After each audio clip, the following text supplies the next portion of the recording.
প্রথমেই আমরা নজর রাখবো উত্তর দিনাজপুর জেলার খবরে, যেখানে ইসলামপুর শহরের নিষিদ্ধ পল্লীতে ফের বড়সড় অভিযান চালালো পুলিশ। অভিযানে 4 জন নাবালিকা সহ মোট 7 জন তরুণীকে উদ্ধার করা হয়েছে। মানব পাচার ও নাবালিকাদের যৌন ব্যবসায় জড়িয়ে পড়ার অভিযোগের তদন্তে এই অভিযান চালানো হয়। ঘটনা ঘিরে এলাকায় ব্যাপক চাঞ্চল্যের সৃষ্টি হয়েছে। পুলিশ সূত্রে জানা গিয়েছে, নির্দিষ্ট গোপন তথ্যের ভিত্তিতে ইসলামপুর পুলিশ যৌনপল্লীর একাধিক বাড়িতে তল্লাশি চালায়। উদ্ধার হওয়া নাবালিকাদের বয়স যাচাইয়ের পাশাপাশি তাদের পরিবারের সন্ধান ও কিভাবে তারা সেখানে পৌঁছালো তা খতিয়ে দেখা হচ্ছে। একই সঙ্গে মানব পাচার চক্রের সঙ্গে কারা জড়িত সেই বিষয়েও তদন্ত শুরু করেছে পুলিশ। পুলিশ জানিয়েছে, উদ্ধার হওয়া সকলকে প্রয়োজনীয় আইনি প্রক্রিয়া সম্পূর্ণ করে মেডিকেল পরীক্ষার জন্য পাঠানো হয়েছে। নাবালিকাদের পরবর্তীতে শিশু কল্যাণ কমিটির বা সিডব্লিউসির কাছে পেশ করা হবে এবং পাশাপাশি তাদের কাউন্সেলিং এবং পুনর্বাসনের বিষয়েও প্রয়োজনীয় ব্যবস্থা গ্রহণ করা হবে।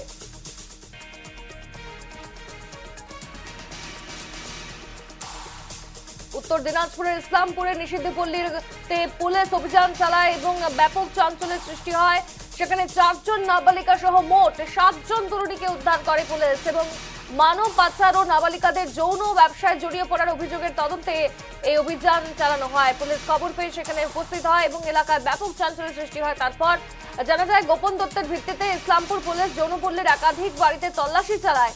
উদ্ধার হওয়া নাবালিকদের বয়স যাচাইয়ের পাশাপাশি তাদের পরিবারের সন্ধান ও কিভাবে তারা সেখানে পৌঁছেছে তা খতিয়ে দেখা হচ্ছে। একই সঙ্গে মানব পাচার চক্রের সঙ্গে আরো কারা জড়িত সেই বিষয়েও তদন্ত শুরু করেছে পুলিশ। পুলিশ জানিয়েছে, উদ্ধার হওয়া সকলকে প্রয়োজনীয় আইনি প্রক্রিয়া সম্পন্ন করে মেডিকেল পরীক্ষার জন্য পাঠানো হয়েছে। নাবালিকাদের পরবর্তী শিশু কল্যাণ কমিটির কাছে পেশ করা হবে, পাশাপাশি তাদের কাউন্সেলিং ও পুনর্বাসনের বিষয়েও প্রয়োজনীয় ব্যবস্থা গ্রহণ করা হবে বলে জানা যায়।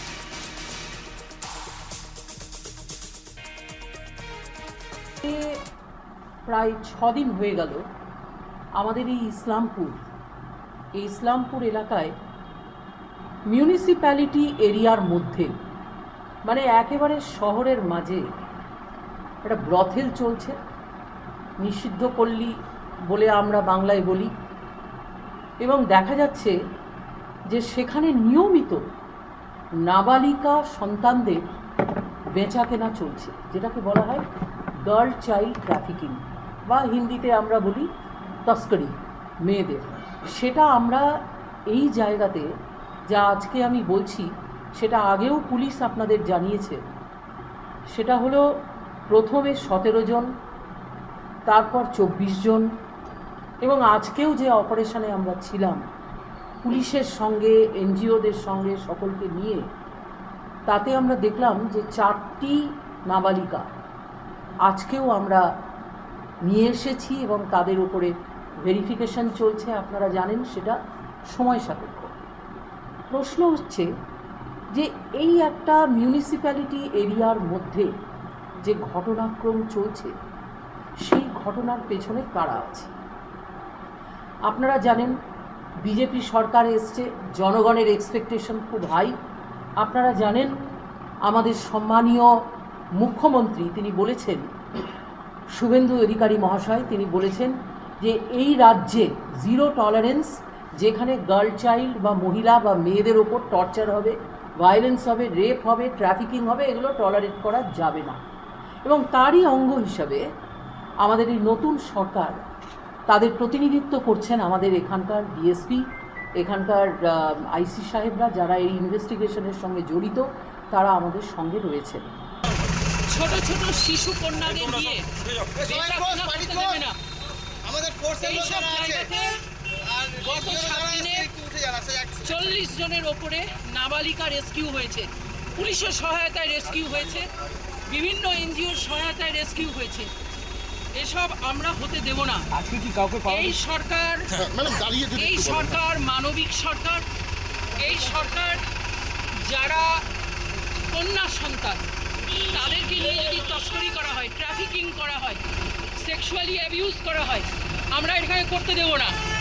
বুলডোজ এখানেও চলবে, কেবল বারুইপুর নয়। এখানে ছোট ছোট বাচ্চাগুলোকে যেভাবে অ্যাবিউজ করা হয়েছে, আমি প্রত্যেকটি মেয়ের সঙ্গে আমি দেখা করে এসেছি প্রোটেকশন হোমে গিয়ে। তাদের যে খারাপ অবস্থা, আজকে আমি ধন্যবাদ জানাই আমাদের পুলিশ সুপার এবং এন্টায়ার পুলিশ ফোর্স, যাদের নেতৃত্বে আজকে এই অভিযান গত 7 দিন ধরে চলছে। আমি ধন্যবাদ জানাই শক্তি বাহিনী থেকে শুরু করে সমস্ত বচপন বাঁচাও আন্দোলনের যারা নেত্রী তারা এখানে নেতৃত্ব দিচ্ছেন এবং আমাদের পুলিশ বিভাগ এগুলোকে টলারেট করবে না, জিরো টলারেন্স। আমাদের মুখ্যমন্ত্রী বলেছেন নারী সুরক্ষা, কন্যা সুরক্ষাতে আমরা কোনো কম্প্রোমাইজ করব না।